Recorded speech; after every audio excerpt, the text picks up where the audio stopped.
Today's story has a similar plot. Enjoy watching it. My name is Sarah Price. I was heading to the airport and was already late when I stopped at the house. I only stopped here because my boss, Arturo, insisted. I never liked meeting clients. I always thought it was a mistake. I prefer to just do my job with a detached and emotionless attitude. I don't want to know clients or their goals. It makes my job easier. This way, I can refrain from forming opinions on matters and remain professional. Helen Harris came to the door. I asked who she was, and when she confirmed her identity, I sent her to get a document confirming her identity. When she returned, I unfortunately had already formed an opinion about her. I'm Sarah Price, I said. Mrs. Harris, I work for the Arturo Rios agency. Here is a recording of the last week of calls and messages from your husband's cell phone. The woman standing in front of me just nodded. Anything interesting? She asked. Time is running out. You need to reveal something, otherwise I will demand that all my damn money be returned to me, I heard a man's voice from the other room. She thanked me and closed the door. As I walked back to the car, I again wondered why I was doing this job. The woman today was one of the reasons I like to avoid meeting clients. There was no doubt this woman was the lowest grade of scum. Helen Harris appeared to be in her late 30s, but could be older or younger. She was wearing a thin robe and nothing underneath. I really wished she would have taken the time to look at herself in the mirror before coming to the door, because her face looked like she had just had a night, and the smell of intimate was overwhelming in the house. The male voice from the other room, calling or ordering her to get her fifth place back, couldn't have been her husband's, because he was currently in Detroit at some kind of auto supplier conference. I knew this because he was my intended target. I was given the case because the current operatives couldn't find anything, and Arturo didn't want to lose the case. Based on the question she asked, Mrs. Harris seemed to believe that her husband was cheating on her. She was obviously cheating on him, so I just didn't understand her actions. Why don't they just get a divorce and move on? Of course, I was sure it was because of the money. Somehow, these couples all started out with great love and always ended up fighting over money. After several years in this job, it's no surprise that I didn't date again. I got to the point where I could tell, just by looking at the guy, what his quirks were and how our relationship would end. I just didn't believe in love anymore. I thought about this a lot while waiting for my plane to be announced at the airport. After check-in, I have no illusions about myself. I am beautiful. I'm not bragging, I'm just stating a fact. I was lucky to be born with a set of traits that men like. I also have a well-built body, which men also seem to like. I just consider myself an ordinary girl. I can't blame it if men's thoughts are constantly focused on intim. In fact, when it comes to men, a girl really doesn't have to be attractive to attract them, but if she is beautiful, it only adds fuel to the fire. When I boarded the plane, I noticed the guy 2 rows over stood up and sat next to me. Hello, he said slightly. The weather is great for flying. I looked up at him and answered him politely in the most cheerful tone I could. What is your name? I asked, opening my laptop. Frank Compton, he said, smiling and showing a row of yellow teeth. I quickly entered his name into the database used by private investigators. Then, I turned the screen and showed him his dossier. He looked shocked to see all his personal information so easily accessible. First of all, Frank, I said, I don't give a damn about the weather, so your skills as an amateur weather forecaster are wasted here. Secondly, I'm not interested in pleasant conversation or making new acquaintances, so send your fat, balding, beer-bellied fifth place back to your original seat, or I'll call your wife Gladys and arrange for you to have divorce papers waiting for you as soon as the plane lands. Any questions? Before I could close the laptop, Frank could really move fast. He muttered, "Crazy girl," and was already back in his place faster than I could close the laptop. I opened my briefcase and looked at the photo of Chris Harris. According to my information, he was only 28 years old, 10 years younger than his wife. My first impression upon seeing his photograph was that he looked quite attractive. Reading the dossier, I realized that all my first impressions were wrong. Before I even looked at the file, I was sure he was cheating on his wife. I guess I came to this conclusion because she was the one who hired us to get evidence of his infidelity. Looking at the photo and going through the file, I saw a young, good-looking man with an older, less attractive woman. I was sure that he married her for her money, but after taking a closer look at their finances, I realized that he was the one who supported her. She had no money and did not work. Then I thought maybe there was some accident and he married her for a baby. They didn't have children, so that was out of the question. This case became more and more interesting as it progressed. A couple of hours later, when the plane began to descend, I still couldn't get the image out of my head. He was tall and handsome. He was also only a few months older than me. Why would he associate himself with this woman? She was 10 years older than him, short and plump. Her fifth place was too big and her breasts were too small. It definitely couldn't be because of her character, and on top of that, she was promiscuous. It just didn't make sense. I checked into my room at the Westin in Detroit. The hotel was part of the Renaissance Center in downtown Detroit. Luckily, the convention was being held less than a mile away at a convention center called Cobo Hall. I was sure that my target would not be happy being in the Renaissance Center. It was GM headquarters, and he was supposedly a big fan of Mustangs. The room was nice, as hotel rooms in general, but I've been in so many over the years that the details started to get mixed up. I'm also so rarely home for significant periods of time that I really don't remember many details of my apartment. I called the Chicago office to let them know I had arrived. Carla, our office manager, and Arturo's wife answered the phone. "Hi Sarah," she said. "How's Motown?" "Just like every other crumbling industrial city," I said. "Noisy, aggressive, and full of ego." "Carla's really ready to hand over the case to you," she said. "His wife is due any moment. Daryl will stay and help you, he knows you're in charge." "Good luck, Sarah." "Carla, there's something strange about this case," I told her. Carla, in addition to being a colleague, was my friend. "Sarah, there's something strange about them all," she laughed. After I hung up, I brushed my long honey blonde hair back away from my face and dressed in a very conservative skirt suit. The jacket and skirt were tan, which went well with my hair. The skirt was below the knees, so it was very suitable for a business setting. It was also tight enough to show off the curves of my fifth place well. The silk blouse I wore under my jacket had large gaps between the buttons so that my lace bra could be seen if my viewer was looking for it. I grabbed my laptop and headed to Cobo Hall. My laptop and cell phone both had very powerful digital camera capabilities, so if I had caught Mr. Harris behaving inappropriately at a convention, it could have ended overnight. I entered the large hall and put on the visitor badge that Arturo bought for me. It was easy for me to blend in with the crowd by posing as a distributor or buyer, just like my target. Of course, he didn't have to worry about finding one specific person among thousands of people like I did, and he also didn't have to constantly brush off men who spent all their time looking at his fifth place or chest. I walked around, seemingly interested in the displays of various automotive component manufacturers. I pretended to be very interested in some of the exhibits, although in fact, I was even more convinced that the men were crazy. I think I'm more in tune with reality than the average woman, I thought. But I was confused. Why would someone rip a perfectly good and adequately functioning exhaust system off a car, only to install another system that looked exactly the same but sounded different? Usually louder. Who cares what the exhaust system sounds or looks like? Cars should simply get you from one place to another with all your luggage safe and sound and without breaking down. The rest of what these people bought and sold was pure nonsense. I was thinking about this concept when I saw him. It seems funny, but the first thing I thought was that he looked even better in person. The photos I had already made me think he looked good, but seeing him in person only confirmed that. There was also something different about looking at a real flesh and blood person as opposed to a photograph. Sometimes people don't look as good as their photographic images, like when you look at some supermodels in photographs or on TV. They seem like some kind of almost alien supernatural beauties, but then in person, they turn out to be just tired Brazilian women with an underbite, a big nose, and attitude problems. Chris Harris was on the opposite end of the spectrum.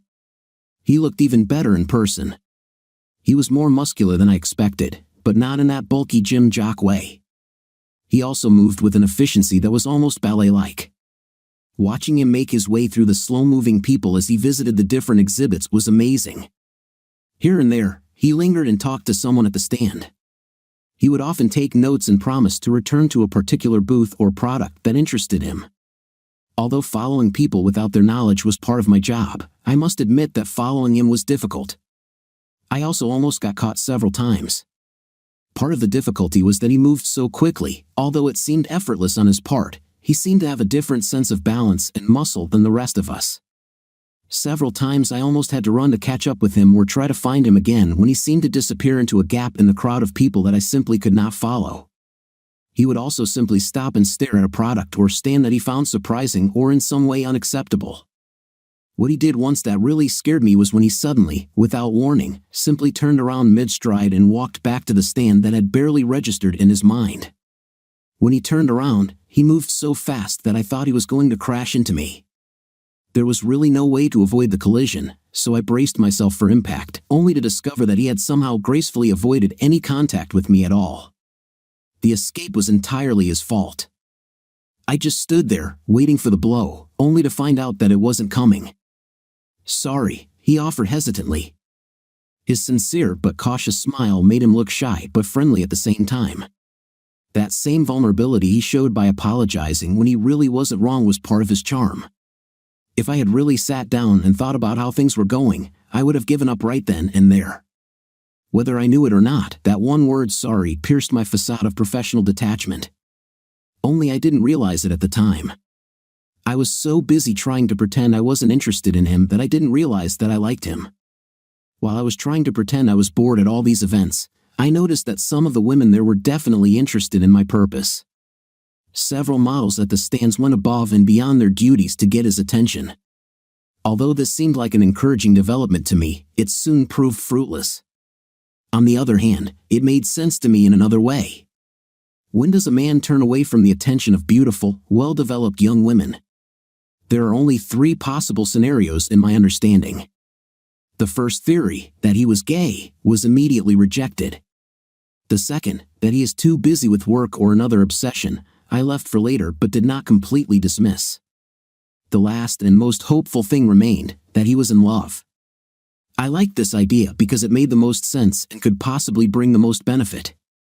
If there was any woman with whom he had a relationship, we could tell the wife about it and get our payment. But then, she would be keen for us to get details and information, perhaps evidence about the relationship, etc. This would bring us even more money. He had been extremely careful to keep it hidden until now, as some of our best operatives had yet to find anything. But now, I took charge and the game began. It was corny, but a song started playing in my head. "Private eyes, they're watching you, they see your every move, they're watching you, watching you, watching you, private eyes." Chris, I have to admit, I was thinking that afternoon how much I hated being away from Helen. I loved car shows. Although they were part of my job, the only thing I enjoyed more were car shows. The only thing that would make it better is if Helen would come with me to the shows. At the beginning of our marriage, she did just that. I smiled, remembering her. Then she was slimmer, but I was the same. I still remember my jealousy when guys looked at her but in tight jeans. I still love her, and probably always will, even when she's 99 and I'm 89. I was like a kid in a candy store as usual, but I had to divide my attention. On the one hand, there were many suppliers with whom I would like to cooperate. My company sent me to several of these events every year to generate new business. There were several companies whose products we already distributed, and several more with whom we were considering the possibility of cooperation. On the other hand, I had a list of modifications I was considering for my own Mustang at home, and there were a lot of things I wanted to know more about. Of course, there were many people to see and meet. Some were people I did business with, and others were fellow travelers I either competed with or worked with. I tried to keep all my meetings and dealings with people at these events on a friendly but professional level.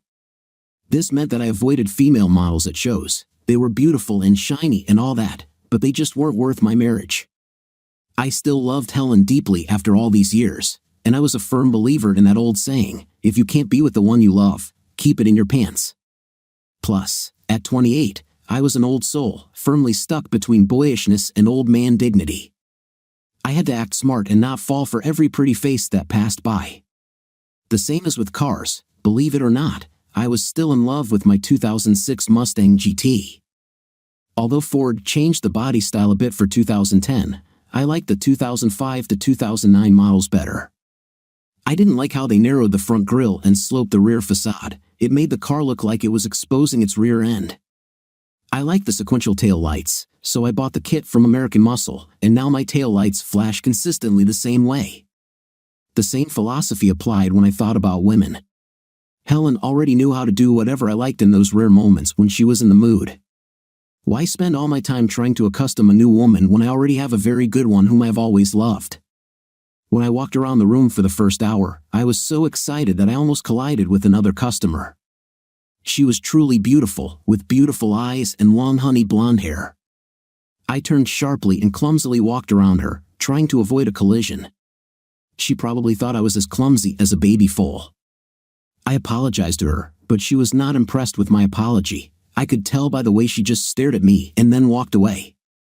I hope I don't have to deal with her company because the first impression she must have of me doesn't inspire confidence in my abilities. After a couple of hours of walking around, I already had a good idea of where everything was and the location of all the stands I would like to visit. Some places I will visit for business reasons and others for personal interests. Perhaps tomorrow I will begin the process of visiting every booth I would like to do business with. I sat down at a table in the food court area to relax and have a snack. I was lucky and got the last free table. The organizers must have seriously underestimated the number of participants. There were a lot of people around looking for a table. I wouldn't mind sharing. You never know who you might meet at these events. Some guy who asked to share my table could be my next big client. Do you mind if I sit at your table? Someone asked behind me. Of course not, I replied, not even knowing who it was. I turned around to look at the person I was about to sit with and learned that it was the woman I almost crashed into.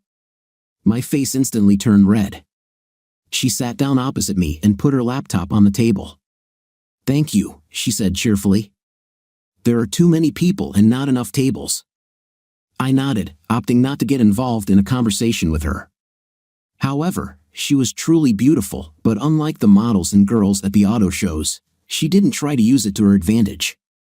Just as our conversation was about to move on to something more serious, two female models I had seen earlier came to our table and just sat down. They didn't even bother to ask permission to join us, they just sat down. They are probably used to everyone prostrating themselves before them. They completely ignored my companion and didn't bother to introduce themselves, they just started talking to me. My companion suddenly seemed engrossed in something on her laptop. I used one of my tried and true techniques to politely let women know that I wasn't interested in them when answering their questions. I was very careful with my words and used my hands to support my answers. Most women would have noticed my wedding ring, which I practically stuck in their nose, but not these two. Since they clearly had no manners, I resorted to my usual backup plan. I just got up and left, saying I needed to call my wife. They continued talking as I left, addressing my disinterested companion, Sarah. When I sat down at the table next to Chris, I had a plan in mind. I knew that most men would throw themselves at me with little incentive. If I could get him to do something for me, depending on how far it went, it could be over quickly. However, it really depended on how far things went because I'm not a girl of easy virtue and would never lie with a guy for the sake of business. However, despite my permission to sit at his table, he did not initiate further conversation. He seemed content to just look at the handful of pamphlets he had already collected. My pride took a hit. I was ready to step up my actions when the need for this was no longer necessary. Two obviously interested models approached the table and began talking to him. They didn't even bother to ask if we were together. They also left me out of the conversation completely. I turned on my laptop camera and started recording their conversation. I was sure that these two would be able to provoke some kind of reaction from him. Both girls were very beautiful. The youngest of them was in her early to mid-20s. She had very long, very light blonde hair and green eyes. She had large, obviously artificial breasts and the breath of a little girl. She had to be at least 5 feet 1 inch and still probably weighed less than me. My ego really took a hit today. If this girl doesn't seduce him, then her friend probably will. The other woman was older, perhaps in her early 30s. She was also Latina, also very beautiful.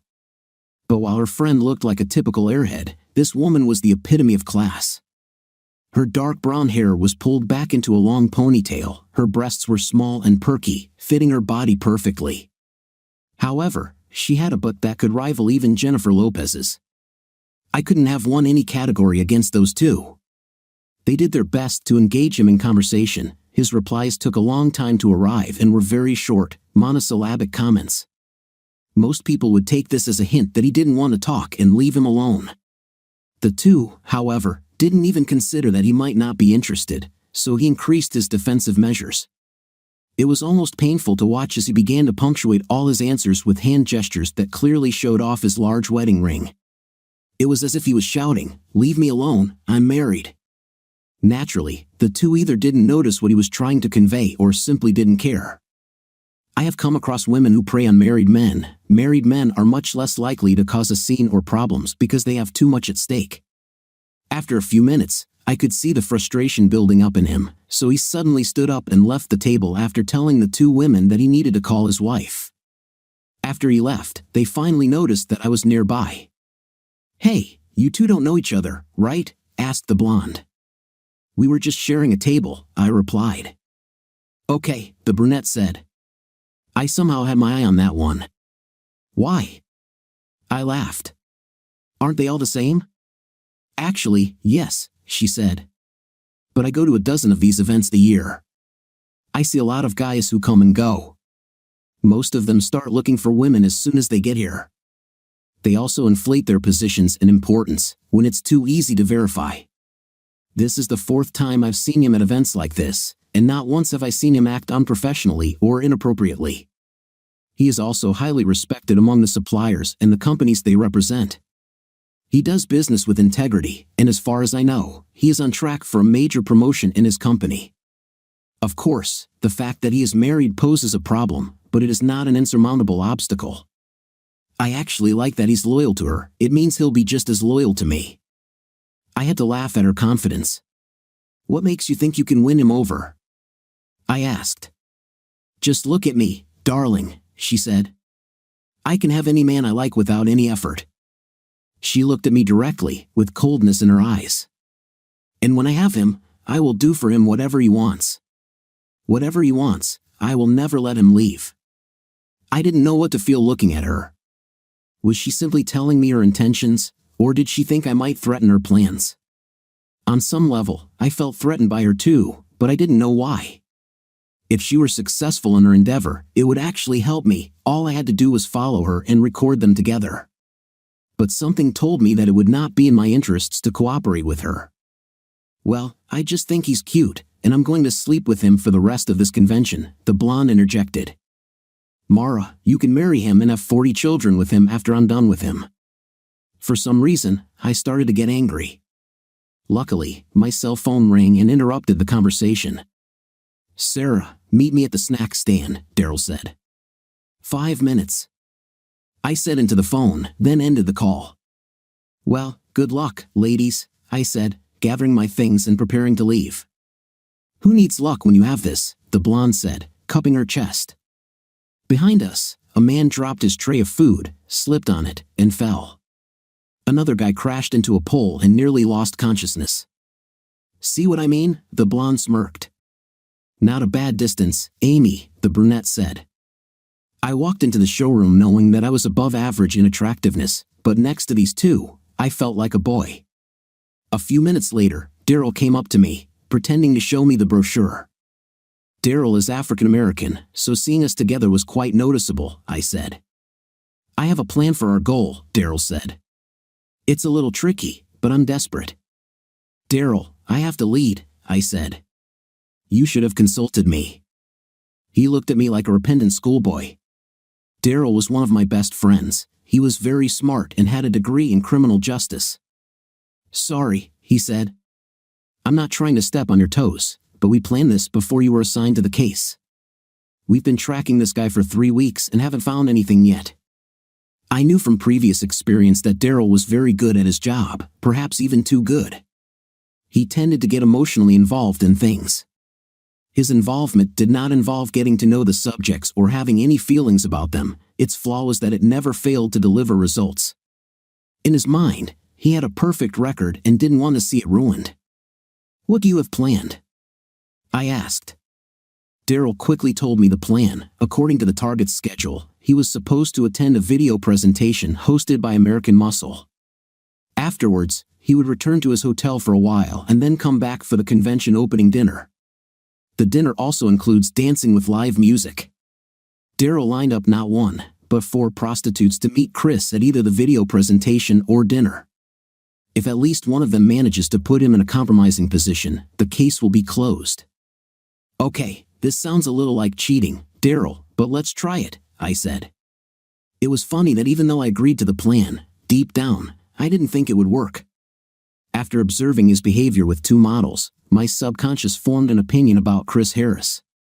Unfortunately, my subconscious was not communicating with my professional, rational consciousness. My subconscious, also known as my heart, was telling me that the plan wouldn't work because Chris Harris wasn't a cheater. This was also the reason why Daryl and Carl had not been able to find a single shred of evidence in almost a month. An hour later, I found the American Muscle booth and looked around for Chris. He sat very close to the front in the second row. I started talking to one of the men who was walking around, wearing American Muscle polo shirts. I correctly assumed that since he was wearing a company t-shirt, he was helping organize the presentation. After promising to have drinks with him at dinner later, and hinting that there might be something else after dinner, he seated me in the front row, which was reserved for American Muscle employees. I didn't want to sit next to Chris again so soon. Too many chance encounters too quickly would alert him to the fact that these were not just coincidences. It would be much better to sit in the row ahead of him. He would have no choice but to see me. On the other hand, I would pretend that I didn't notice him at all. This way, I could still impress him without doing anything at all. I could hardly wait for the show to start and wasn't thinking about the American Muscle presentation. Almost as if scripted, a slender woman with dark hair entered the presentation area. She looked around and slowly walked towards Chris. She looked around and finally, very hesitantly, asked him if the seat next to him was occupied. I couldn't hear his answer, but he looked around to see if there were any empty seats anywhere else. She was good, really good. She sat down, but not in the seat next to him. She left an empty space between them. To make sure no one would separate them, she quickly placed her purse in the space between them. This exchange also allowed me to learn more about my goal. It's clear that Chris Harris didn't even realize how attractive he was. Most men would be happy that so many women were paying attention to them. Chris wondered why she wanted to sit next to him when there were so many empty seats. The woman, who was one of the easy girls Daryl had hired, began trying to strike up a conversation with Chris. I knew Daryl was behind them and filming their interaction. I turned around and pretended to be looking at something on stage, but I was actually turning my ear to hear their conversation clearly. The girl asked Chris about the company and their products, and what they could expect to see. Chris pretended not to hear her and looked around as if trying to figure out who she might be talking to. She tried to approach him from the other side. She told him it was her first convention, so she didn't know what to expect. Chris actually lied to her. He said he didn't know anything about the company either, so she should just watch the show and find out for herself. He buried his head in the brochure, hoping it would stop the talking, but then disaster struck. I watched as Mara and Amy entered the auditorium and walked straight towards Chris. They didn't even try to be subtle about their intentions. They simply walked up to the row where he was sitting. Mara sat down in the empty chair to his right. Amy moved to sit on the chair to his left where the easily accessible girl had placed her purse, but she didn't allow it. She shifted her bag and sat down on the chair herself. The bimbos failed to separate Chris from the crowd. Chris quickly stood up, and Mara grabbed his arm, trying to sit him back down.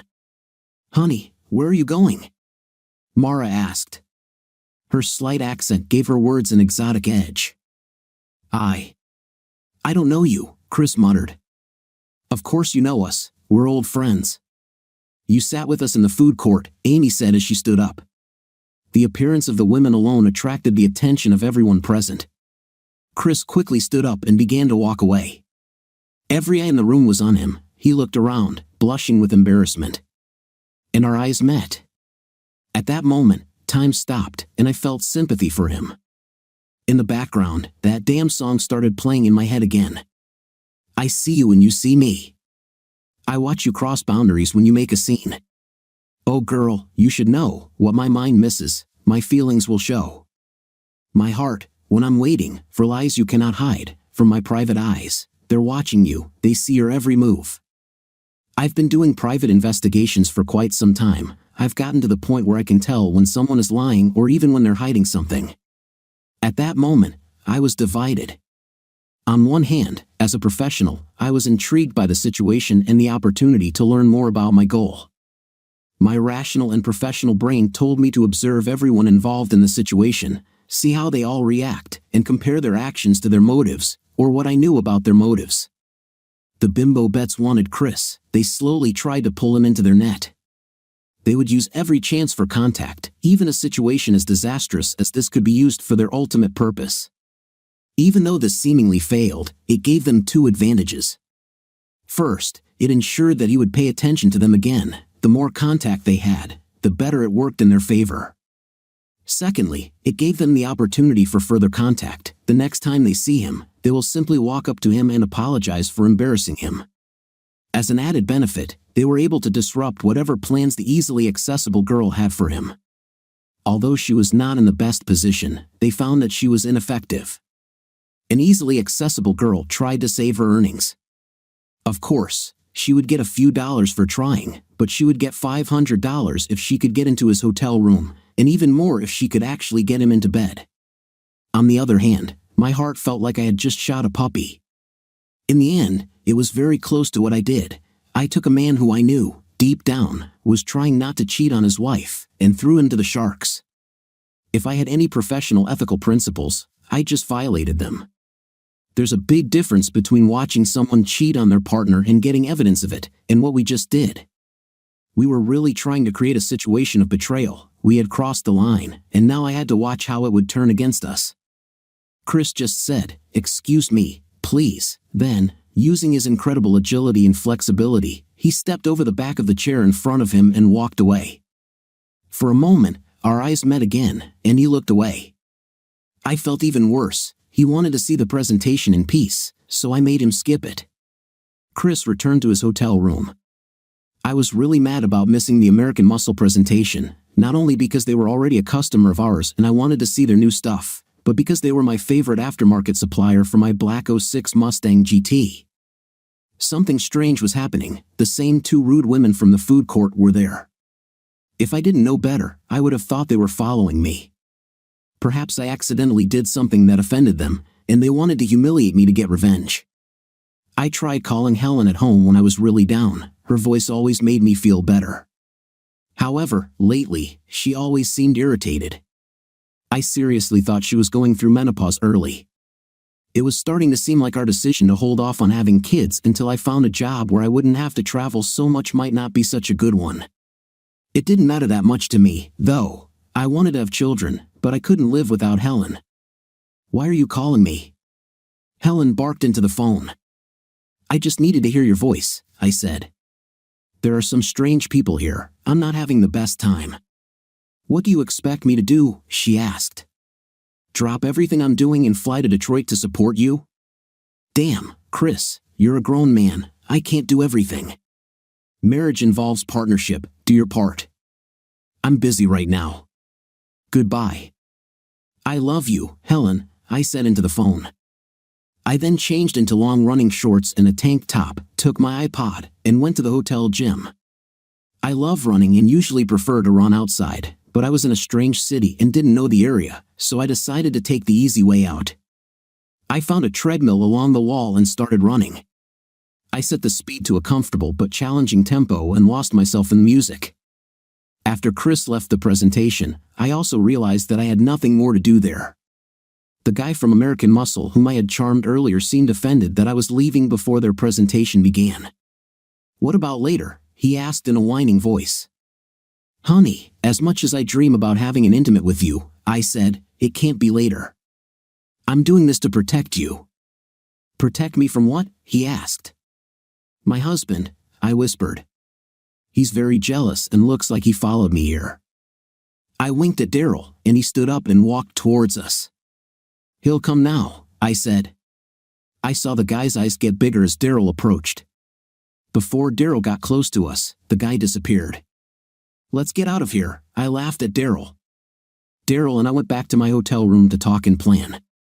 Daryl was probably the most polite person I knew. He stood shyly at the door to my room, and I walked around grabbing things until I noticed him standing there. "Daryl, can you sit down?" I said. "Well, it went very badly," he said. "I really think our girl had a chance at it until the other two came along." "Believe it or not, the other two were not professionals," I said. "Dark-haired Latina thinks she'll be his next wife." "What about the volleyball player?" he asked. "Her name is Amy, and she just wants to get him into bed before her friend marries him," I replied. "Well, I still think our plan has a chance of success," he said. "Our chances would have been even better if those two hadn't shown up at dinner," I said. "They probably won't be there. The dinner is for customers, not salespeople, therefore, we must have a clear perspective." Daryl's phone rang, and he answered. It was Arturo checking in on us. Daryl told him what was going on and relayed the news from home. Carl's wife had gone into labor as soon as he returned. It was as if the baby was waiting to be born until his or her dad witnessed it. When Daryl relayed this information to me, I had a strange thought. I wondered if I would ever get married and have my own husband and children. As soon as this thought came into my head, I threw it away. From the very beginning of this case, very strange thoughts came to me, I said. "Daryl, what do you think about this case?" "It's weird," he said. "Even though this guy is damn cunning, I'll tell you, I'm not sure he's any more cunning than the guy we caught who screwed his kid's teacher. But sooner or later, they always make mistakes. Sooner or later, we'll kick his fifth place. I am sure about that." "Why are you so sure he's cheating?" I asked. "Oh my God, Josh," Daryl said. "Listen to this."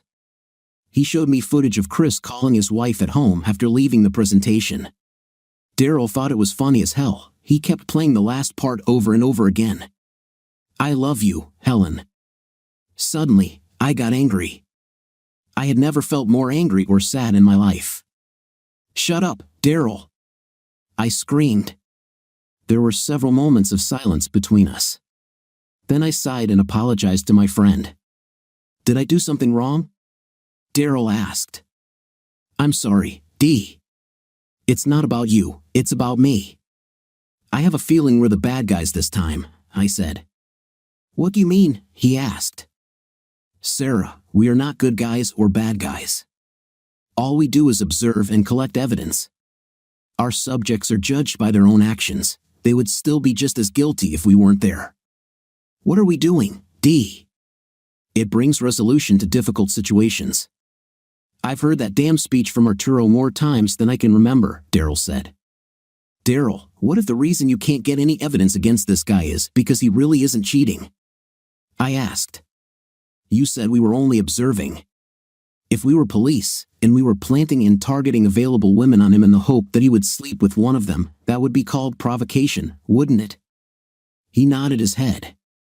"I think we've gone beyond surveillance and are now trying to make this guy do something he's not, and that makes us the bad guys," I said. "But he must be cheating," Daryl said. "He just has to have something on his side. There is no other explanation for this." "No explanation for what?" I asked. "For taking all that crap from your wife," Daryl snapped. "She treats him like hell, and he just savors it." I nodded, and Daryl continued. "Have you seen his wife?" Daryl asked. I nodded again. "She's older than him, she doesn't work, she has no money other than what he gives her, and she's not very attractive," I said. "Not very attractive?" Daryl repeated. "She looks like Frodo Baggins." "She's cheating on him too," I said. Daryl was shocked. "Why the hell should he put up with all this?" Daryl asked. "You heard that on the phone, D," I said sadly. "He loves her. We see her as a lazy, freeloading, unfaithful, ugly dog, but he loves her," I said. "Let's discuss this tonight, and tomorrow, if we don't come up with something by then, we'll have to talk to Arturo," I said. Daryl nodded in agreement. Daryl went back to his room, leaving me to get ready for dinner. For the first time in my life, I questioned both my work and my path. Over the past 4 years, I have seen many marriages fall apart. Ironically, I have seen some become stronger because of infidelity, and we brought honesty and closure to many bad situations. It was the first time I actually felt bad about something I did. Plus, I saw so many men, and just as many selfish schemers, just having a night with their spouses and significant others, that I was practically living the life of a nun. What good did it do me to start dating a guy when, as soon as I found out his name, I did background checks and learned everything about him and his past before he even told me about it? Any little white lie they told to bolster themselves was mine. Besides, I was almost a human lie detector, and as soon as the man told me even the slightest lie, I was like they stank of it. No one will ever take advantage of me, but where did this lead me? Nowhere, and that's a fact. You know those sad old ladies who walk down the street all day and then come home to a lonely house with only a TV and a three-legged cat for company? I was just like them, only I didn't even have a damn cat. I felt like I was at a crossroads in my life. If I did something wrong here, I'd better start visiting animal shelters to find my companion. Daryl got a great job as a dinner waiter. This would allow him to go anywhere in the room and hide cameras to film Chris's bad behavior. Daryl remained professional and decisive, but although I would never admit it, I was sure Chris wouldn't do anything. A small part of me was on his side. I stayed at this damn dinner for almost 4 hours. Chris didn't show up for the entire first hour. I was sure he was very nervous coming to it after the scene at the presentation earlier. When he finally arrived, he was clearly not as cheerful as when he first arrived at the exhibition. He spoke with several of his business contacts and even ate at the table with several of them. I couldn't help but notice that many of the sparks in his eyes had disappeared. I didn't know how to explain this, a missed presentation or the bad behavior of his wife. All 3 of our girls failed. After dinner, several ladies asked him to dance. In each case, he politely refused, showing them his wedding ring. I thought that maybe he just couldn't dance, but I was wrong about this too. The daughter of one of his clients, who couldn't have been older than 12 or 13, stood up as a new song was playing. She held out her hand in front of Chris, and they headed to the dance floor. The man definitely knew how to dance. When they returned and sat down, Chris received several more offers but again took refuge behind his ring. Why the hell can't I find someone like him? I wondered. Soon after he left for the evening, I felt even worse. Daryl pointed out that there was a man at the dance who seemed very interested in me. At first, I thought it was the guy from American Muscle, but Daryl told me it wasn't him. Maybe he just likes you, Daryl said. Believe it or not, you are an attractive woman. I just smiled and wondered if Chris thought I was attractive. Helen, can you believe the audacity of this idiot? I exclaimed. How dare he interrupt me with his petty nonsense? Where did we stop? Robert pointed to himself. I slowly walked towards him and knelt down. I began to pleasure him slowly and lovingly, then we had passionate intimate. Oh baby, that was good, he muttered. He stepped away from me towards the bathroom. Your wife doesn't do this for you, does she, baby? I said. I would never let her, he said roughly, because I love her and she's not an easy girl. I fell silent again.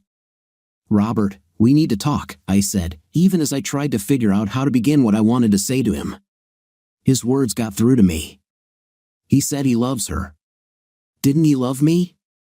He also said she's not a. This is how he sees me, Bobby.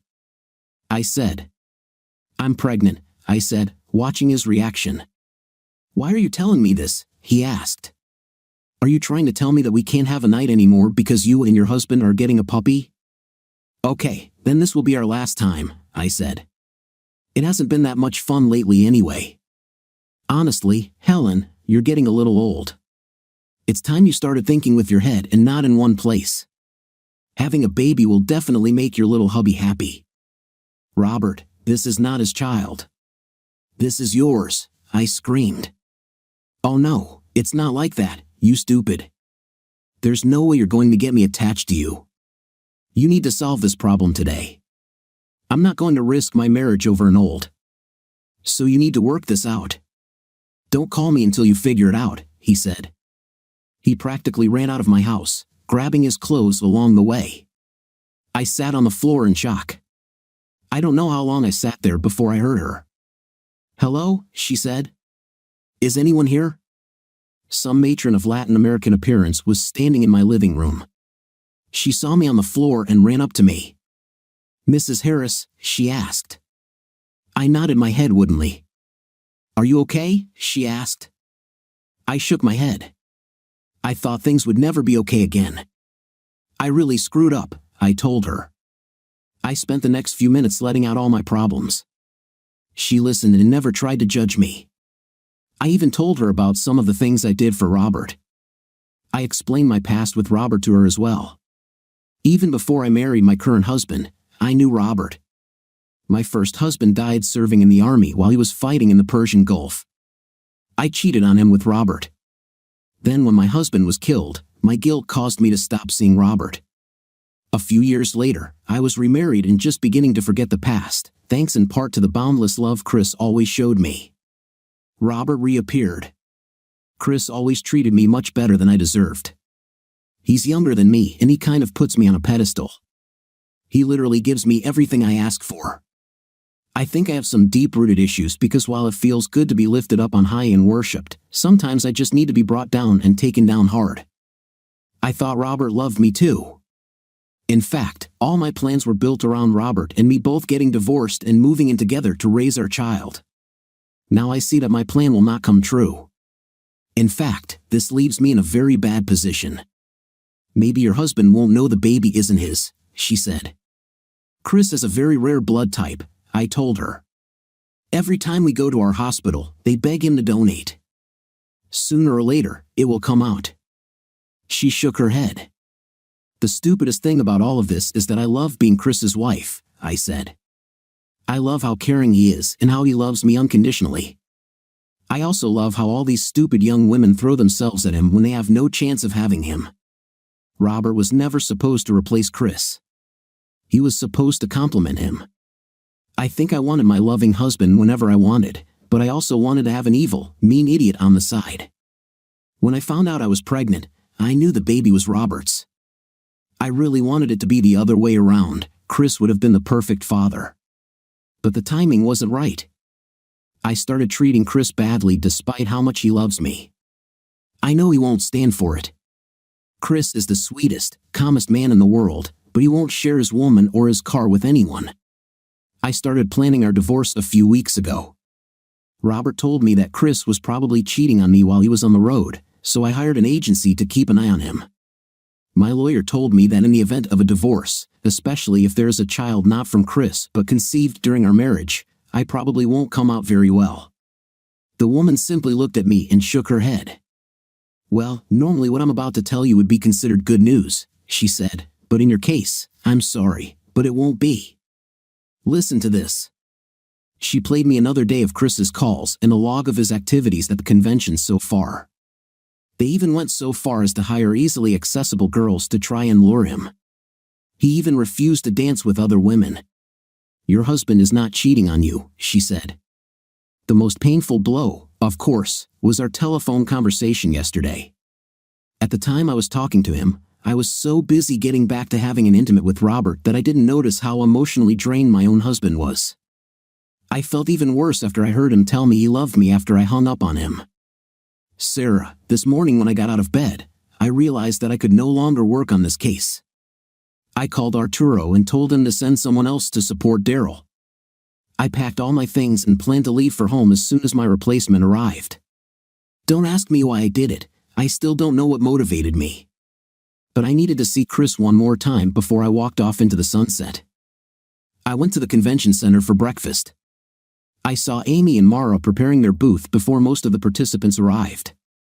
I walked through the buffet line and grabbed myself a cup of coffee and French toast. I sat down at the table, and my timing was perfect. I took the last free small table. A few minutes later, Chris entered. I noticed Amy's eyes fixed on him as soon as he entered the great hall. She must have some kind of radar for sensing men, I thought. Chris took his food and started looking for a place to sit. I stood up and called him to my table. I still owe you a place, I said. He just smiled shyly in response and moved to sit opposite me. Sit here, next to me, I said. He just stood there and didn't move. I know you're married, but don't worry, so am I lied. I waved, and Daryl walked over. "This is my husband, Daryl," I said. They shook hands, and Chris sat down as Daryl went back to his business. Once Chris saw that he was in relatively safe hands, he relaxed a little, and we had a great conversation. We talked about a lot of things, including the insane amount of affection some people have for their cars. Chris even showed me too many pictures of his Mustang at home. I noticed that the Bimbets weren't happy about the fact that Chris and I were talking. To hell with them, I thought, but they were the least of my problems. Chris had just finished telling me how he and his wife Helen met. She was his nanny when he was growing up, and he fell in love with her. He never stopped loving her. She got married, and her husband died in the army or something like that. Chris pulled her out of her depression and made her live again. A few years later, he asked her to marry him, and she categorically refused due to the age difference. He kept asking her every day until she finally agreed. Then I realized that he really loved Helen. He only talked to me about her because he thought we had something in common. What he thought we had was that we were both in unconventional marriages. He was married to a woman who looked much older than him, and he thought I was married to a black guy. My heart sank in pain again. Then I realized two things. The first was that from the very first moment I saw this man, everything I did was a lie and deception towards him. He didn't deserve this. I pride myself on my ability to tell when people are lying to me, so shouldn't I try to be honest myself? The second thing I realized was that somehow, over the past few days, I had fallen in love with this man. My revelation was interrupted by screams. "You are mean, lying, cheap, heartless, treacherous," he shouted. I turned my head away from Chris and turned towards the source of the noise. It was the guy who looked at me at the party last night. He was talking about me. He rushed at me and almost hit me. I fell over the chair. Daryl jumped at the guy, but it seemed like the guy was expecting it. He hit Daryl in the face with a metal chair. Daryl fell and did not move. I was on the floor, tangled in a chair, trying to get my stun gun out of my bag. The guy stood over me, seething with anger. He pulled his hand back to hit me. There was so much focus on me in his eyes that I could tell that whatever his beef with me, he wanted to kill me. The shock of what was happening dulled my senses, and I am not ashamed to admit that I was scared when he pulled that big fist back, about to crush me with it.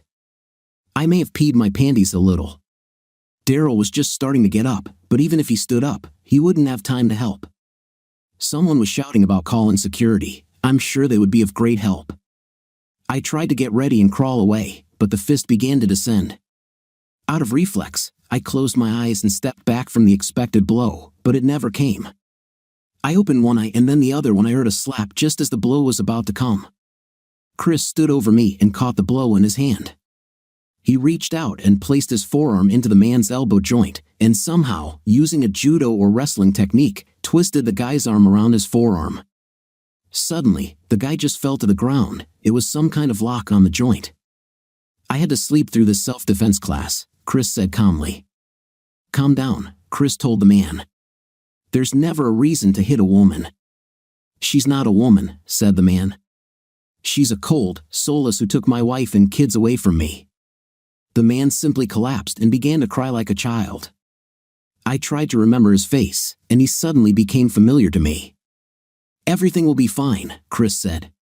"Don't believe a word this tells you," the man said. "She pretends she wants to be with you, but really she's some kind of private investigator my wife hired her to catch me cheating. I lost everything in the divorce. I only see my kids once a year." The guards finally gained control of the man and took him away.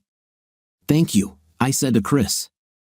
"Is it true what he said?" he asked. He looked at me differently. I could tell that even though we had only spent the last hour or so talking together, he was remembering every time we met or were around each other. "This is my job," I said. "When people are in love, they are vulnerable. They have doubts. What we do is help them get rid of these doubts. We give them the confidence to give their hearts and their love completely, without doubt that the person they love loves them in response. If we can't give them that, we give them evidence to make sure their divorces are fair." He just looked at me. A crowd gathered around us. Everyone in the room was literally looking at us.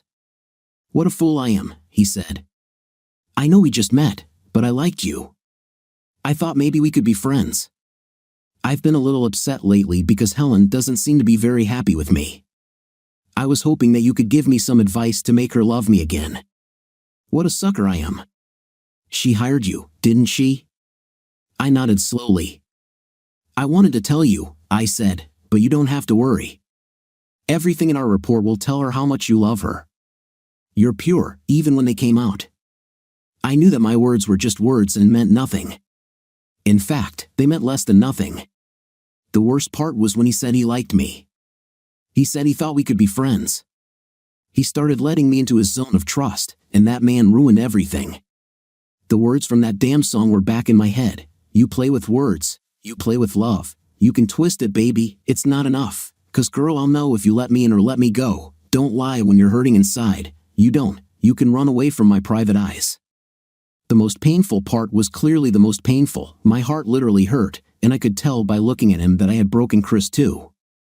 He didn't trust many people anyway, but he was just starting to let me into his circle of trust. Not only did I prove unworthy of trust, I also showed that he could not trust his wife either, and the fact that despite all his love for her, she still didn't trust him. I was devastated and had no time for jokes, so when I turned and faced the Bimbettes, common sense should have warned Amy, but blondes were never known for that, I thought. We made it clear to you yesterday, she told me in a nasal voice. I guess I don't need to warn you again because you really messed things up with him. She gave me a satisfied smile. She didn't even see the blow I hit her with, she just stood up, staggering and holding her mouth while her lips were swollen. I grabbed Daryl's hand, trying to wake him up. He was dazed and complaining of neck pain, so I took him to the ER. Chris, these few days have been difficult after the incident at breakfast. When I realized that Sarah was not a real friend, I immediately left and took the first plane home. I realized why Helen had been so distant with me lately. She didn't trust me. Perhaps someone gave her the idea that I was cheating on her. I had to let her know that I have never cheated and never will. I only loved her, and now I love her more than when I first fell in love with her at the age of 6. I left the airport and got into my favorite black Mustang. I quickly got from the airport to our suburb. The house seemed strange as I walked out of the garage and across my driveway to the door before inserting the key into the lock. My neighbor Ricky Ricardo ran up to me. Chris, he said. It sounded like Cotty's, his thick Cuban accent distorting my name. Ricky was a great musician and band leader, but he was killing the English language. I couldn't understand a word of what he was saying. Luckily for me, his wife Lucy came over and told me that Helen had been taken to the hospital. I immediately went there and waited for over an hour while they pumped out her stomach. I had to fill out a bunch of medical forms and explain my location to the medical staff before I was allowed to see her. I just knew that somehow it was my fault that my wife tried to kill herself. I sat by her bed with a lot of questions in my head. Was her suicide attempt because she thought I was cheating on her? Didn't I somehow push her to this? When Helen finally woke up, I learned the whole tragic story from her. Helen still loved me as before, she said, but we had some unresolved issues. The first one was that she heard from her friend that I was cheating on her. Since she is older than me, she believed that I was tired and ready for a younger, fresher woman. I found it ironic that the only woman I ever looked at was the one she hired to follow me. She hired private investigators to find out if I was cheating on her. If I cheated on her, it would destroy her, but she loved me too much not to fight for me. She just wanted to know who she would have to fight against. She would never let me go without a fight. I decided right then and there that nothing would ever separate us, no matter what. We will be together. Then there was a more serious problem. The first could simply be seen as a misunderstanding. The second one was much worse. Part of the reason Helen had been acting so strangely lately was because she was keeping a secret from me. A few weeks ago, she was raped. She was so ashamed of this that she did not say a word about it to anyone. After a few days, she became depressed and withdrawn into herself. She regretted pulling away from me, but she was so ashamed. She also recently found out she was pregnant and just didn't see a way out of this situation. She was afraid to face me with the news that she was carrying someone else's child, especially when we were putting off having our own children. She saw no way out, so she decided to take her own life.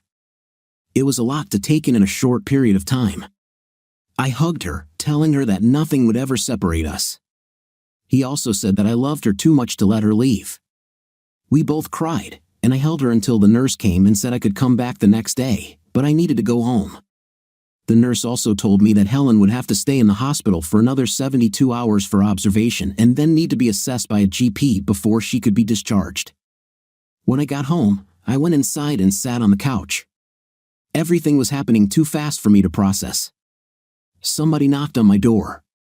I stood up to answer and saw that it was Lucy Ricardo again. She handed me a sealed envelope with my name on it. She said a woman knocked on her door and asked her to give me an envelope.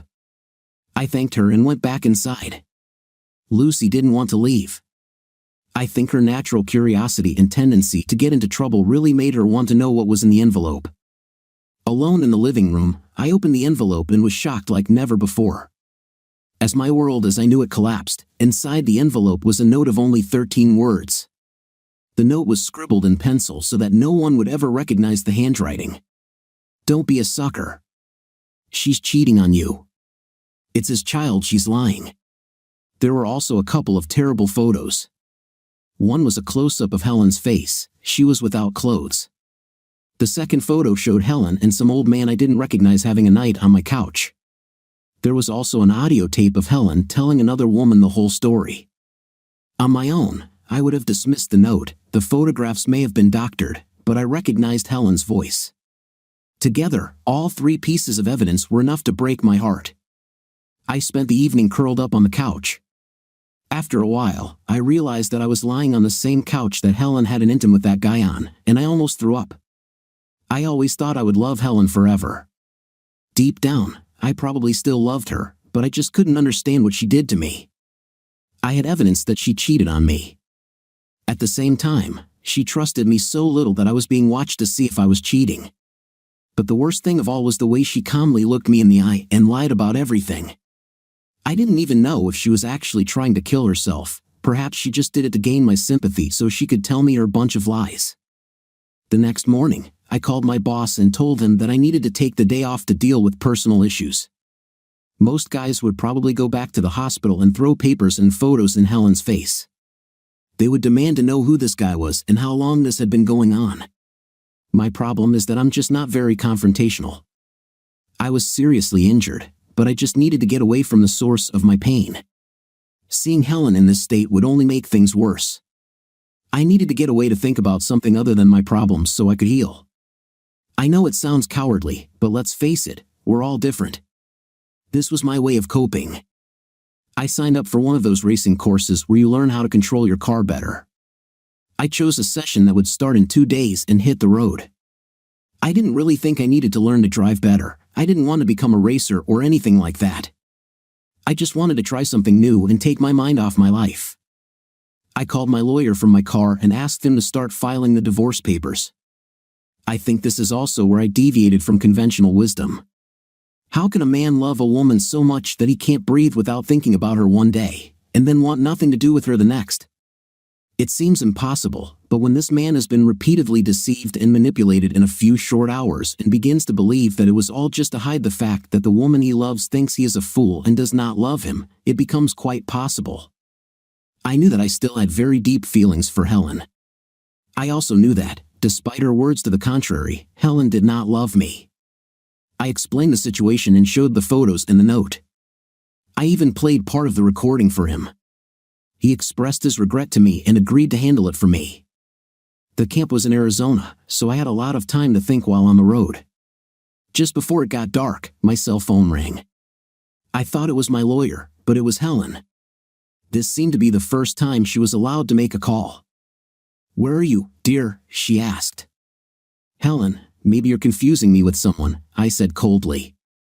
"Maybe you have the wrong number. It's not your dear one. It's just your stupid husband who loved you when he could barely walk." She stopped talking, and I could hear her breathing, but she didn't say anything. "I've learned a lot about people in the last few days, Helen. Maybe I'm too gullible or just stupid, but that's in the past," I said. "Please don't call again. I've already given my lawyer instructions on how I want to handle the divorce. I'm giving you until the end of the week to take whatever you want from our house, then I'll put it up for sale. Please, Chris, I know I messed up, she said. We need to talk about this. I think I'm having a midlife crisis or something. I'll go to therapy. This doesn't have to be the end for us. We can get through this. I'll never see Robert again. I'll give the baby up for adoption or whatever you want. Don't leave me, Chris. You can't leave me, you love me. I hung up. She called again 5 minutes later. I looked at the caller ID and saw her number, so I didn't even bother answering. Over the next hour, she left me 14 messages, all of which I deleted without listening. A little later, as I settled into my hotel room for the night, my phone rang again. I recognized the number and quickly picked up the phone. Hey, Chris, can I sleep over at your place tonight? She asked. My home is your home, I said, until I sell it. You're not really planning on selling this place, are you? She asked. It's so beautiful, and you and I spent so much time and money making it like that. Too many memories are associated with this place, Jane, I said, and I'm not even sure how many of them are real. When will you be back so we can talk? She asked. Jane, I'm not even in Illinois right now. I'm about halfway to where I'm going, I said. So if you want to talk, let's start now. What really happened between you and my stupid sister? She asked. She called me crying. She said you left because of a misunderstanding, and she was so upset that she accidentally took too many sleeping pills. I snorted when I heard her version of events. None of what was said was a complete lie, but it was not the complete truth either. I know that you will never leave her because of something stupid, Jane said. You love her too much. For years, I was jealous of her because, by all rights, you should have been mine. You and I are much closer in age and temperament than you and Helen. Of course, the problem is that you spent most of your life following her like a lost puppy. Have you ever dated anyone else? She asked. No, I replied. I didn't want anyone else. Have you ever had an intimate with anyone else? She asked before I could change the subject. She started laughing. Jane, Helen cheated on me with some guy named Robert. She's pregnant with his child. I have to move on with my life, so I filed for divorce, I said. You're not serious, she said. There's no way she could be that stupid. If I knew what this was about, I wouldn't have come here to try to help her. Well, Jane, now you know. You can stay in the house as long as you need. Please take some of Helen's things with you when you go. It will make it easier for her to get ready, I said. Chris, I know what Helen did was wrong. She seriously screwed up, but she really loves you. Are you sure there's no way to forgive her? None that I can see, I said slowly. Good night, Jane. I had barely hung up when it rang again. Damn, I was popular today. I didn't recognize the number. Hello? I said. Chris, where the hell are you? Asked a female voice. Who is this? I asked in response. Your best friend, said the voice. Then I barely heard her say, got it, then she hung up. I didn't answer any more calls for the rest of the evening. In fact, after 2 more calls from Helen, I turned the ringer off. There was no reason for me to talk to Helen again. We simply had nothing to talk about. I felt like the biggest fool on earth. I loved this woman long before most of my friends were even interested in girls. I actually fell in love with her before I was even interested in girls. When she first started working as my nanny, I thought girls were completely useless and weird. I didn't see the point in being friends with any of them. They couldn't play baseball, couldn't climb trees properly, and were afraid of frogs. What was the point of them? On the other hand, they liked things like dolls and completely stupid games. They were simply useless. The first time Helen came to babysit me was a revelation. There was something about the way she talked to me and showed interest in everything I said. I followed her around like a struck puppy and never stopped doing so. She could make me do things just by asking that my parents couldn't get or had to be threatened into doing. There was nothing I wouldn't do for Helen. On the other hand, there was always a mutual dislike between me and any boy Helen dated. I just couldn't stand another man who wanted my girl. I remember when Helen turned 18 and started dating Jeremy Martin. I was only 8 years old, and Helen went into the kitchen to make me a bedtime snack. My parents never spoiled me like that, but Helen always gave me a snack and read me a story before bed. She also sat next to me, held my hand, and kissed my forehead and cheeks until I fell asleep. Anyway, while Helen was cooking my Oreos, I went back to the living room to get my favorite toy car. It was, of course, a Mustang. Suddenly, I overheard that creep telling a friend on the phone that as soon as she put the baby to bed, he was going to get her and leave her. He didn't really love her, and she didn't have breasts. He put up with her long enough without getting anything in return, so tonight would be the end, and he wasn't going to take no for an answer. I went back to my room angry. I didn't understand most of what Jeremy was saying, but I didn't like it. When Helen came into my room, we both noticed each other. I noticed that Helen was wearing perfume. I didn't like it because it smelled like flowers, and flowers were as useless to me as girls. I loved Helen's natural scent.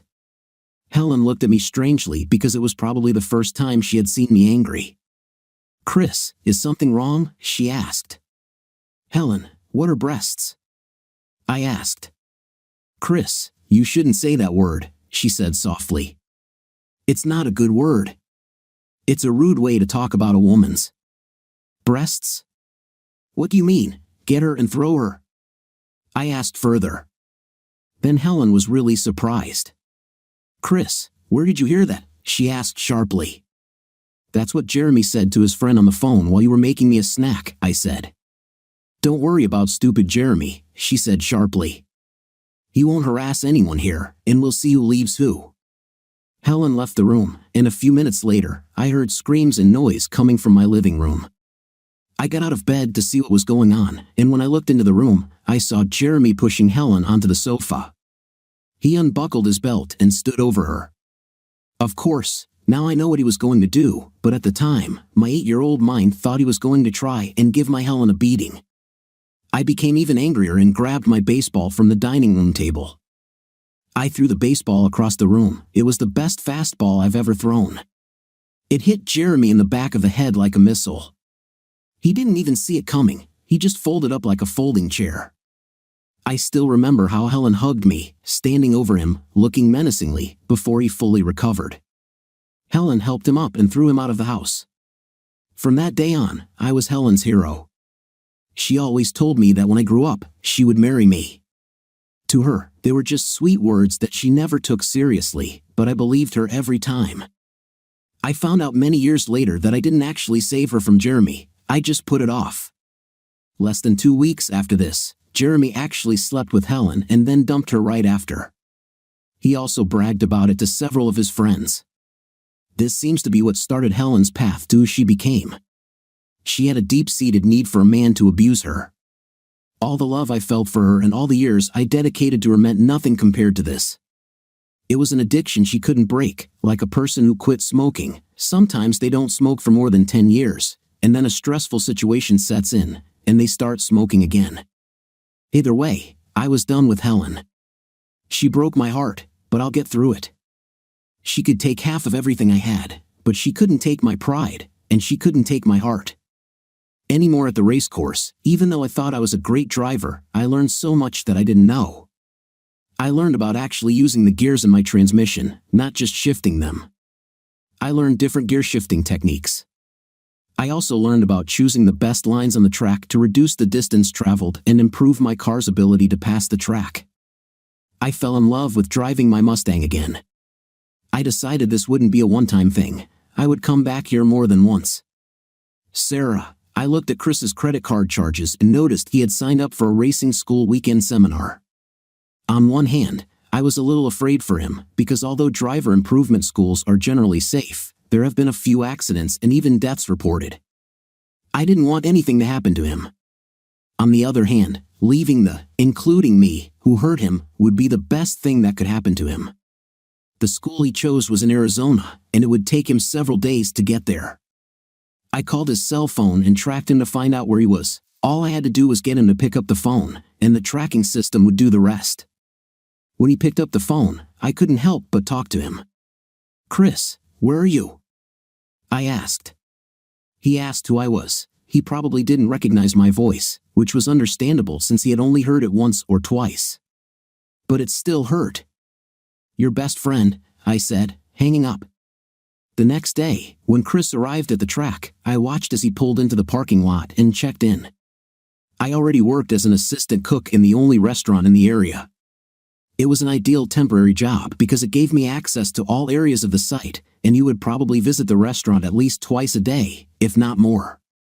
He wouldn't have seen me, as I would have been working in the back kitchen. I wore a brunette wig and big glasses, yet guys still started hitting on me. I almost lost my job the first time Chris walked into the restaurant.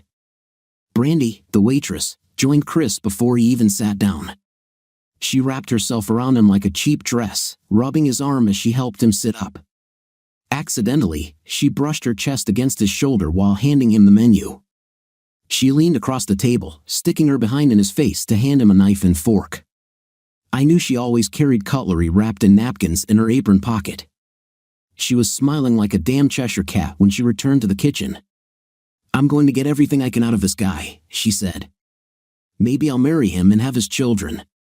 Before Chris walked into that restaurant, I liked Brandy, but she didn't even realize how close she came to being electrocuted or suffocated to death that morning. On the other hand, I laughed out loud when she left a piece of paper with her phone number on his desk and subsequently returned to find it still there that afternoon. As I watched him drive, my fingernails dug into the bench with every high-speed turn. I realized I had a serious problem. My original purpose in keeping an eye on Chris was my conscience telling me I should try to restore the balance in his life that my investigation had destroyed. When I came into his life, he was a genuinely happy guy who loved his wife and believed she loved him. I helped destroy that. He still had a great job and a good life, but I wanted him to find someone who could replace the love I had helped destroy. This got me thinking, why didn't I want to see him with Brandy? I told myself I should check on her first. I also told myself I had to deal with his divorce first. There was no way I was going to let that old witch ruin him. I also have to give credit to Arturo, he could have just fired me. I was about to leave, but he told me I could work on my own schedule. I could participate in activities and still do my babysitting job, as he called my supervision of Chris. Years from now, it will pay off for Arturo, but that's another story. Over the years, I have developed relationships with many attorneys in the city. We make mutual referrals. Lawyers often refer a client to a private investigator to help gather evidence for a divorce, and vice versa. Not surprisingly, I knew the lawyer Chris hired. Chris gave that wizened old hobbit far more than he should have just to get rid of her. On the other hand, she fought tooth and nail to stop or delay the divorce. I have to admit my behavior was as unconscionable as hers, but I had to save Chris from her. I constantly forced Carla to call her and give her advice that, although it seemed helpful, actually cut her throat. When Carla talked about missing Chris with all her heart and saying she'd do anything to have him back, we recorded the conversation. But when she said one reason she wanted him back was so she wouldn't have to get a job, that conversation was saved and given to Chris's lawyer. Finally, if we lived in an ideal world, everyone would be honest and open. But let's face it, that would be pretty boring, right? It so happened I knew a court clerk who regularly dated the wife of one of his best friends. I also had photographs of one of these meetings. In exchange for the photos, he assigned Chris and Helen's divorce case to a judge known to dislike cheaters. This same judge was known for almost ignoring recommended judicial standards in cases where deception and cunning were off the charts. He himself had once suffered from such a woman. So, my poor Chris came to court expecting to lose half his property and left in shock. Left on the judge's bench was a file from an anonymous source that detailed how Helen hired our agency to spy on her husband while she cheated on him. The report even revealed how some operatives tried to provoke Mr. Harris into cheating, at Mrs. Harris's request. Her edited conversation with Carla and the original file I sent to Chris were also there.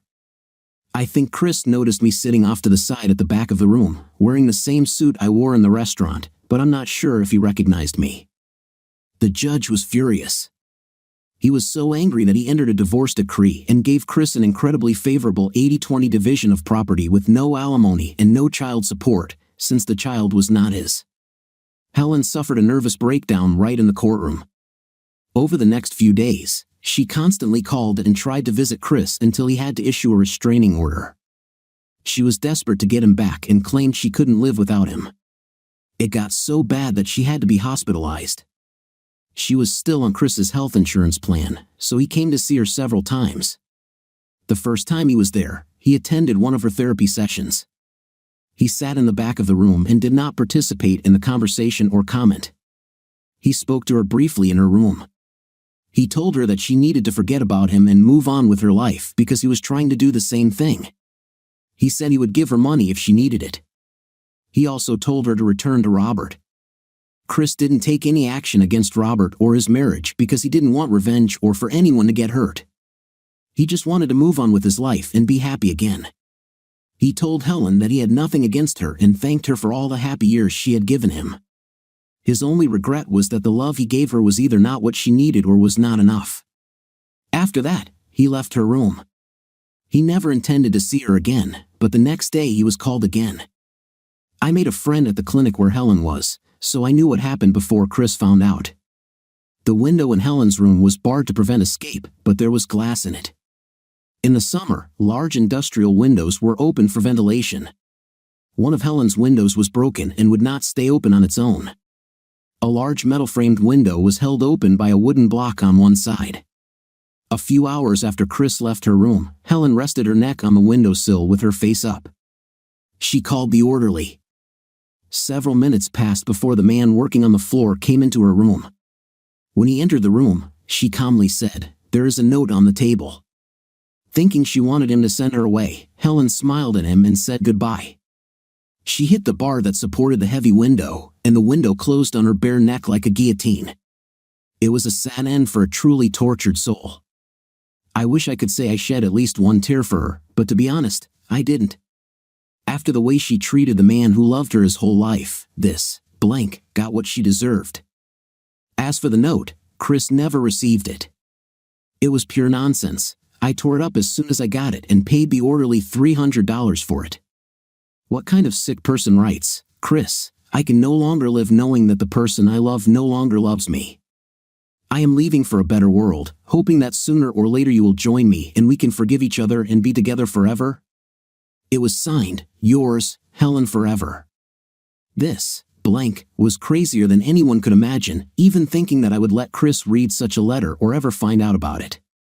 She tried to play on his guilt, hoping that he would do what she did. I couldn't let this happen. 6 months later, Chris began dating and, to my regret, sleeping with Brandy. He went to Arizona every other weekend. When Chris was in town, Brandy was all his. The rest of the time, Brandy slept with whoever she wanted. When Chris returned home one weekend, he received another file from his best friend. The file contained photographs of Brandy having an intimate with several guys on the new bed he had recently purchased for her trailer. The next and last time Chris came to Arizona, he showed Brandy the photos. She cried and begged him to give her another chance. He told her he would talk to her when he got back to the track. He never returned. Chris began dating a few women occasionally but seemed unhappy. I almost died of a heart attack when he was dating that blank Mara from the conference. Luckily for her, they didn't succeed. I have to admit that Chris became depressed, and there was nothing I could do about it. Last night, as I was leaving the office, a large black guy stood in front of me who seemed familiar to me. "Chris, can I talk to you?" he asked. I nodded my head. I didn't have anything else. "Can we sit somewhere for a beer?" he asked, and I nodded again. "Do you still go to Arnold's?" he asked. I nodded a third time. "Meet me there in 10 minutes, he said and left. I rode my little pony slowly to Arnold's. I was racking my brain, trying to remember where I'd seen this guy before. I entered the bar and looked around. I noticed a guy sitting at a table with a big Latino. I joined them. "Chris, first of all, I want to thank you for saving my life 16 months ago, the man said. That guy came out of nowhere. If you hadn't stopped him, he could have killed me and Sarah. "Now I remember you," I replied sharply. "You're the husband of that annoying detective. Your wife helped ruin my life. If I knew who you were or what you were doing, I probably wouldn't have stopped him." Both men looked at me and then at each other, then they laughed. Yeah, you would have stopped, Daryl said, and both men nodded and took a sip from their beers. I waved to the waitress who knew me, and she went behind the bar to get my favorite drink. Both men were drinking Corona and looked at me strangely when she placed the bottle in front of me. I don't always drink beer, I said, but when I do, I prefer Dos Equis, after which we all laughed like old friends. So, what's up? I asked. It's about Sarah, Daryl said. She's obsessed, upset, and depressed, and I have to admit, I can't take it anymore. Well, consider yourself lucky, I snorted. At least you have a wife to take care of. So she doesn't like it. Are you done ruining people's lives? He said calmly. Sarah may not admit it, I said, but she's in love with you. Wow, I haven't seen or talked to your wife since the conference, I said. Both men laughed again. Of course you didn't, Daryl said. She's very good at what she does. But she's always been close to you since that day when you ran off to play with your car in Arizona. She was that dark-haired woman who worked at the restaurant, the same dark-haired woman handed the file to the judge on your divorce. The voice on the phone, who claimed to be your best friend, the one who kept giving you files and information about that waitress you slept with in Arizona, and everyone else you didn't like in the last 16 months. She basically put her life on hold to keep an eye on you, he said.